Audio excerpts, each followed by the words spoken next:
Hello students, my name is Tehseen Sheikh. Welcome at Nagesh Karazgi Orchid channel. Today we are going to study Geography chapter 3 Drainage. So students, before we start lesson, already we have learned some important concept of this lesson number 3. So first one, let's start with revision. Lesson number 3 drainage.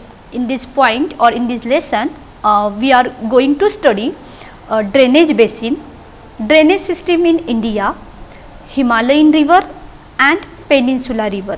So when we discussed about the drainage, meaning of drainage is most important part. Now drainage means what? Drainage means when large area drained by single river and its tributaries, it is called drainage basin or drainage system. When we discussed about some important river or major rivers, main river with its tributaries, they drain one particular area from source of origin to the destination, and that whole area is called drainage system or drainage basin. So already we have learned the term of drainage basin and water divide. Water divide means what? When two rivers are flowing and that separated upland area or middle part of the area, they separated from these two rivers. See here on the diagram, stream 1 and stream B here, and this upper portion of water divide is separated this stream A and stream B, and this upper portion is called water divide. So water divide and drainage is clear. And when we discuss about our Indian rivers are classified into two major parts. First one Himalayan rivers and second one Peninsula river. Himalayan rivers source of origin Himalayan mountain, and Peninsula river source of origin Peninsula plateau. Himalayan rivers are very important river because is flowing totally perennial rivers. Length of rivers compared to Peninsula rivers, length जो है वो ज़्यादा है. So in Himalaya major 3 rivers are there: Indus river system, Ganga river system and Brahmaputra river system. And on the Peninsula rivers major 6 rivers are there: Mahanadi, Godavari, Krishna, Kaveri, Narmada and Tapi. So Himalayan rivers are important because it's a totally perennial river, but Peninsula rivers seasonal rivers.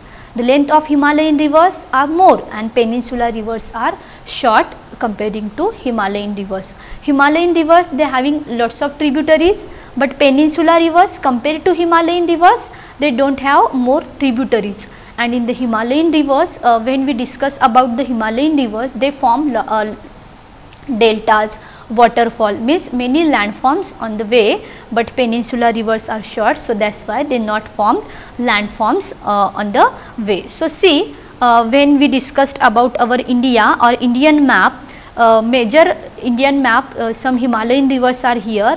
First one our Ganga river, here, from here to here it is called Ganga river. Second one Indus river and third one Brahmaputra river. Okay, so Indus, Ganga and Brahmaputra major Himalayan river, and see here Godavari, Krishna, Kaveri and Mahanadi, and here Narmada and Tapi. These are located in the southern part, so that's why it is called, originated on the Peninsula plateau, so that's why it is called Peninsula rivers. See, the term drainage already we have learned. Water divide means what?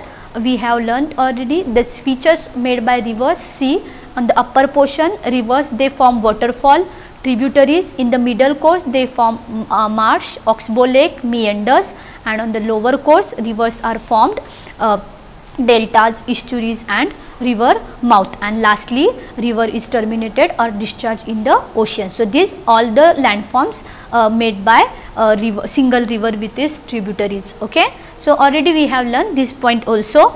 See, drainage system in India. In Indian drainage system controlled by the broad relief feature of the subcontinent, means northern part of the subcontinent, it is called Himalayan part. Major rivers, they are originated on the Himalayan mountain, that's why it is called the Himalayan rivers. And when southern part of India below Tropic of Cancer, all rivers they are originated on the Peninsula Plateau, so that is why it is called Peninsula rivers. So, see Indian rivers again: Himalayan, Indus, Ganga and Brahmaputra, and Peninsula again divided into two parts. Rivers they are originated on the Peninsula Plateau, but they are flowing western side. Narmada and Tapi, they both are going western side and discharge in the Arabian Sea.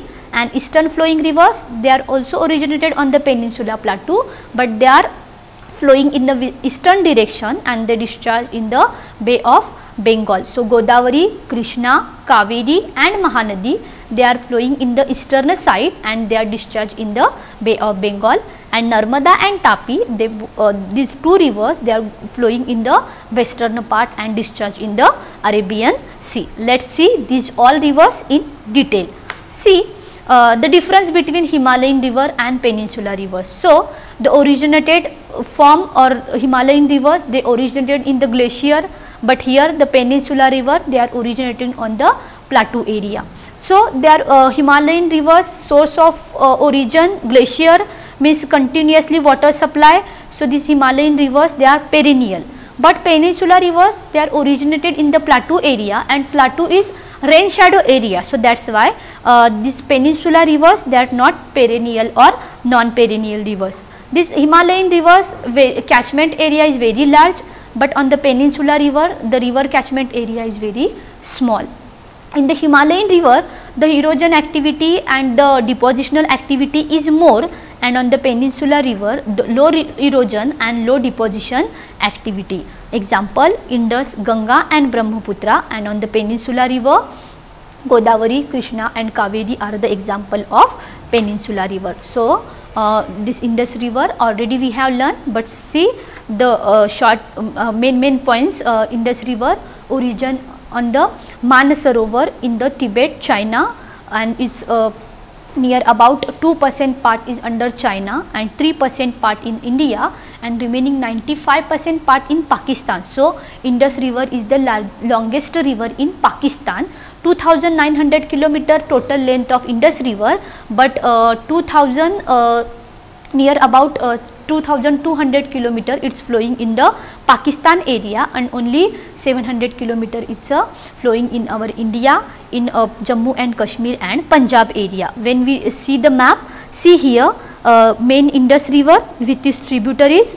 First tributary Jhelum, here Chenab, here Ravi, Bias and Satluj. These four rivers with Indus river, it is called Punjab. Pan means 5 and Jab means water, and these 5 rivers, they are flowing through the Punjab, that is why it is called Punjab. Rivers, see, listen again: Indus, Jhelum, Chenab, Ravi, Bias and Satluj.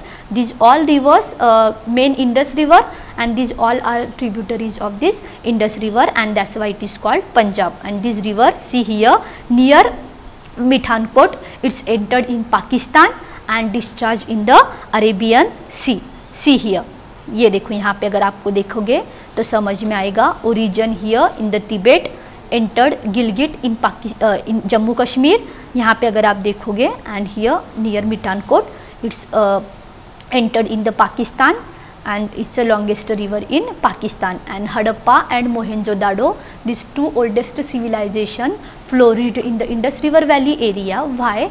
Because Indus River Valley area is provide fresh water, and due to that Harappa and Mohenjo-daro flourished in the Indus River Valley area. See here, Satluj, Bias, Ravi, Chenab and Jhelum joins Indus river in the Mithankot area and flow in the south direction and discharge into the Arabian Sea. Total length 2900 km and is the longest river in Pakistan. See Harappa and Mohenjo-daro civilization.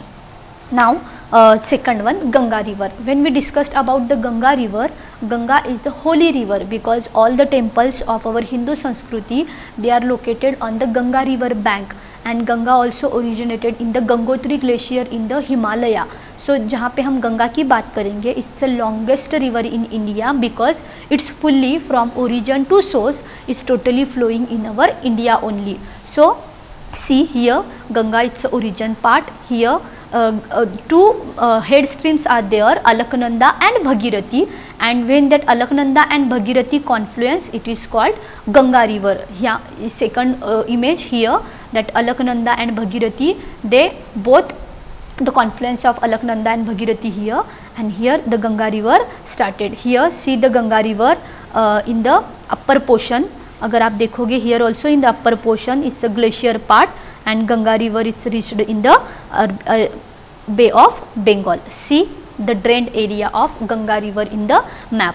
Here in the Haridwar Gangotri glacier, origin point of Ganga river, and Ganga with its tributaries Yamuna, Betwa, Chambal, Tamsa, Son. These are the tributaries which are coming from southern side, and northern side Ghagra, Gomti, Gandak, Kosi. These are the other tributaries which are joined this Ganga river from northern side, and Brahmaputra river also joined the Ganga river in Bangladesh. So Ganga river's total length, when we see the two head streams are there, and Ganga is totally glacier or ice covered areas river, and Bhagirathi and Alaknanda two main head stream, and this Alaknanda and Bhagirathi the confluence is near the Devprayag in Uttarakhand, and from there Ganga emerged and it's totally flowing through the mountain area. See here Devprayag in the Uttarakhand. See the headwater of the Ganga is known as the Bhagirathi, and that Gangotri glacier joined by the Alaknanda at Devprayag. Ganga it's lots of tributaries like Ghagra, Gandak and Kosi, and some peninsula plateaus tributaries are also there. Yamuna is the longest tributary, and with that Betwa, Son, Chambal, these are also tributaries of Ganga river, and Ganga joined the Brahmaputra and flowing in the Bangladesh, and the confluence of this Ganga and Brahmaputra, it is called Meghna in Bangladesh. See the Ganga river and Brahmaputra river, these both rivers they formed largest delta in the world, and it is called Sundarban delta. Now already the term delta we have learned in the 7th standard. Delta means what?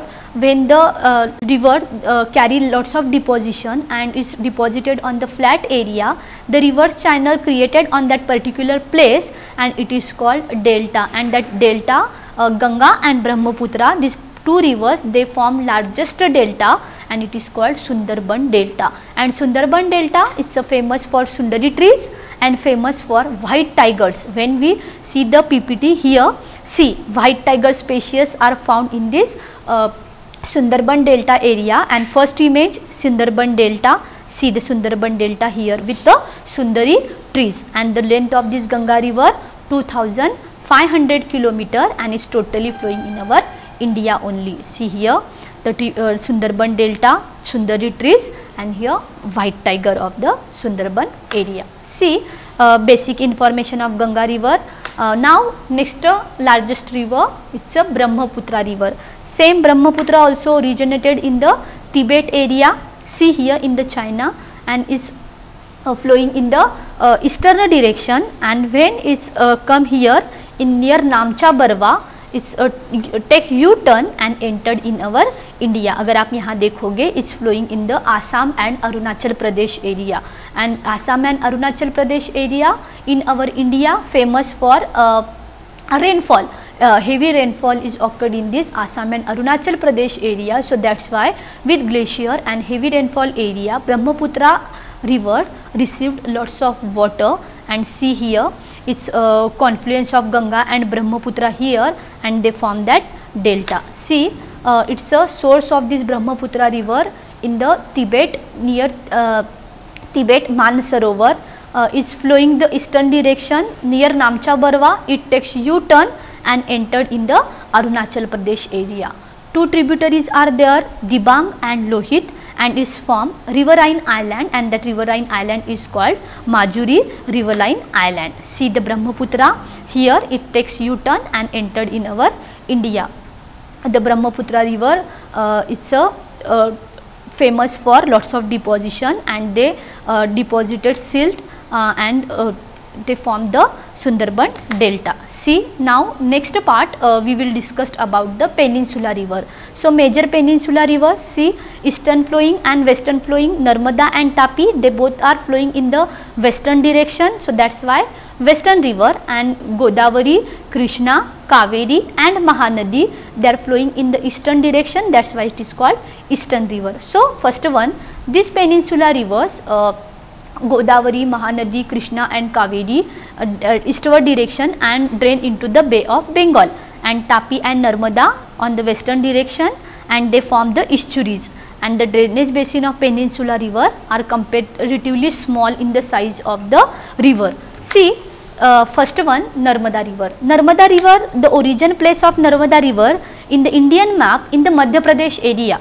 Madhya Pradesh के अमरकंटक में इसका origin होता है, and it's flowing in the western direction, it's flowing through the Madhya Pradesh and Gujarat and discharge in the Arabian sea. See the Narmada origin in the Amarkantak hill in Madhya Pradesh is flowing in the western direction, and Narmada basin cover part of Madhya Pradesh and Gujarat, and Narmada is very short river, only distance of 1300 km of this Narmada river, and major tributaries of Banjar river, Barna river and the Tawa river, these are the tributaries of Narmada river. And when we will see these two images, Narmada river, it's flowing through the marble rock, and Dhuladhar forms also formed by this Narmada river. See, the rising in the Amarkantak hill, Narmada flow to George in marble rocks of Madhya Pradesh, and is formed due to faulting this Dhuladhar fall also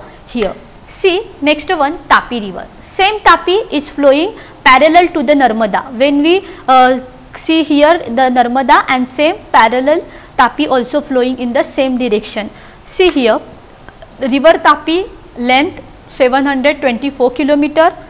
It is covered most of the part of Madhya Pradesh, Gujarat and Maharashtra also, and Tapi river is flowing with the tributaries Sabarmati, Mahi, Bharatpuzha and Periyar.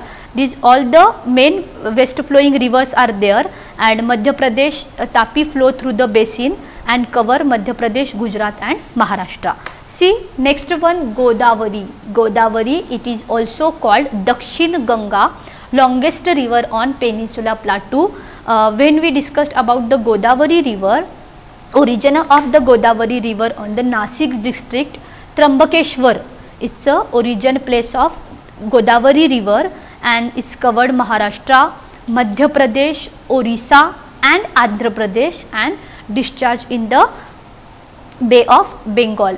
The main tributaries are there, Pranahita, Purna, Vardha, Manjra, Vainganga and Painganga. These are the tributaries of river Godavari, and because of its length and it's drained most of the part of South India, it is also called Dakshin Ganga, and Godavari drained into the Bay of Bengal. See here on the map, Godavari river, its origin place in the Nashik, Trambakeshwar, it's flowing through the whole Maharashtra, and longest river in South India, so that's why it is called Dakshin Ganga. See the river's length near about 1465 km, means 1500 km length of this Godavari river, and this is the catchment area of river Godavari. And here the name of the tributaries Pravra, Painganga, Indravati, Purna, Vardha, Pranahita, these all are the tributaries of the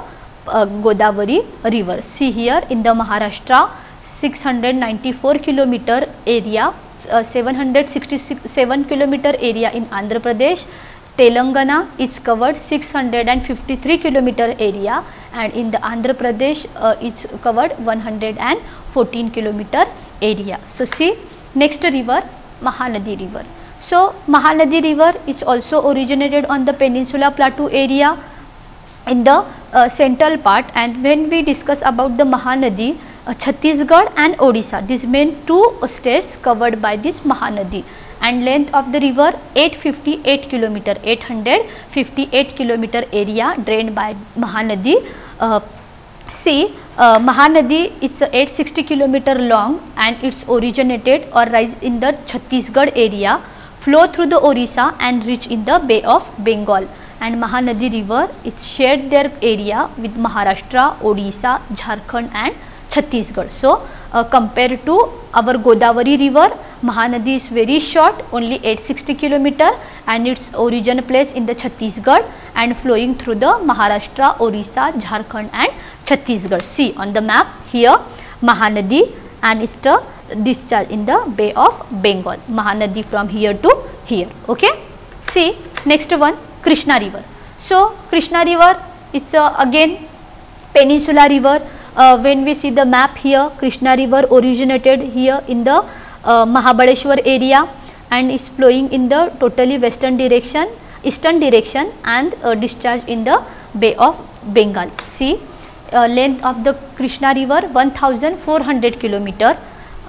It's a origin place near Mahabaleshwar and it's reach in the Bay of Bengal near the spring of Mahabaleshwar and it's reach in the Bay of Bengal. The tributaries of Krishna river Bhima, Musi, Ghatprabha, Koyna, Tungabhadra, these are the tributaries. When we see the catchment area of river Krishna, see origin place of Krishna river and with its tributaries they drain the most of the part of Maharashtra and is discharged in the Bay of Bengal. Next river Kaveri river. Kaveri also it's a peninsula river and origin place of Kaveri, see the catchment area of Kaveri in the map here and some part of Karnataka, Kerala and Tamil Nadu through its drain in the Bay of Bengal. See the Kaveri is also called Kaveri in English and it's a origin place in the Western Ghat in Karnataka. Length of the Kaveri river 765 km and it's a origin place Brahmagiri range of the Western Ghat and the Kaveri reaches the Bay of Bengal at Kaveri Pattanam and sharing the basin with Karnataka, Tamil Nadu and Kerala. Means this Kaveri river flowing through the three states, origin place in the Western Ghat of Karnataka and flowing through Karnataka, Kerala and Tamil Nadu and last one is discharged in the Bay of Bengal. So students clear. Now in this textbook also we will discuss about the role of the rivers. Now why rivers are important? Because rivers are very important for water transportation, for cooling, for cleaning. We are drinking water in our daily life. So rivers are very important because it's a source of fresh water. And when we discuss about the river pollution is the major problem which we are facing in India. When we discussed about the Ganga river, then Indus river and some south rivers. So that rivers are continuously polluted by human activities, like we are throwing garbage, sometime chemical wastage or industrial material in that river basin area, and that's why rivers start to pollute. So we want to conserve that river water. In this lesson also next part is related to lakes. Lakes are also source of fresh water and lakes are classified in the two part on the basis of the water, जहाँ पे fresh water lakes and salty water lakes. Now fresh water lakes means what? The source of water is totally fresh. The salinity is not found in the fresh water lake. Water is pure water, and salty water lakes means salinity is more in the salt water lake. Let's start with some example, discuss with some example. So in the Kashmir, Ular Lake, Dal Lake, these are the example of fresh water lake. And when we discussed about the salt water lake in our India, Sambar in Rajasthan, it's an example of salt water lake. So lakes are also very important because when lake is found in that surrounding area, we can develop a tourism sector. We can use that lake for water transportation. Then lake water is very we use that lake water in industrial sector, in agriculture sector. We can construct dam on that lake or on the river, and we can use that water at the time of draft or at the time of summer season. So that's why lake and rivers both are the very important source of fresh water. Next important thing that rivers. Now why rivers are important? So students, can you tell me why rivers are important? Yes, कौन बताएगा? Yes, rivers are important because it provide fresh water. Second one, rivers provide water transportation system. We can generate electricity through fresh water or through river water, and it's a good source of water transportation. So these all factors are very important, and that's why rivers and lakes are important. And how we control the pollution in the river basin area. So first one, when we are throwing that garbage or some chemical wastage in the rivers, so we want to stop these all activities. We want to clean the area of that river basement area or river area, so we can control the water pollution. And when we discussed about the pollution control, or the Indian government, they launch many activities or many schemes to clean the river or mostly conserve the river water. And conserve river water होने के बाद obviously automatically we rivers provide fresh water to us. So already we have learned about these all points. Lessons, lesson number 3 drainage we have completed now, and as a homework you write down your notebook in the notebook. So as a homework you have to write first important thing, explain the Himalayan rivers in detail. Explain Himalayan rivers in detail. Second question,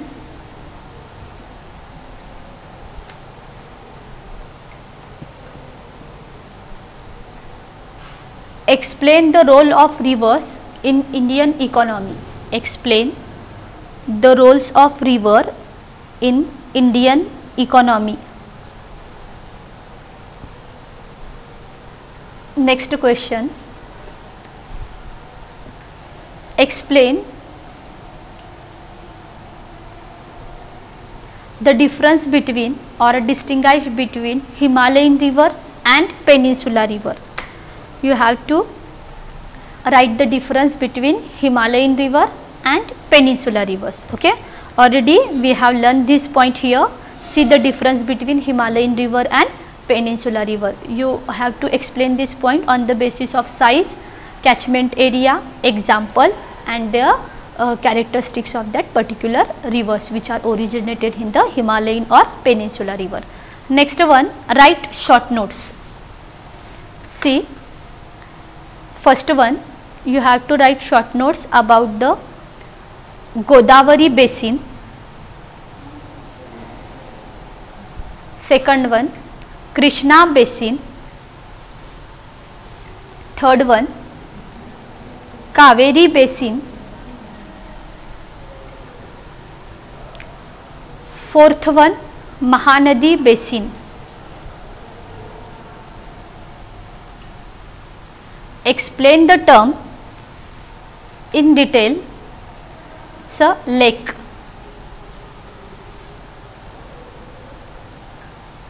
And last point,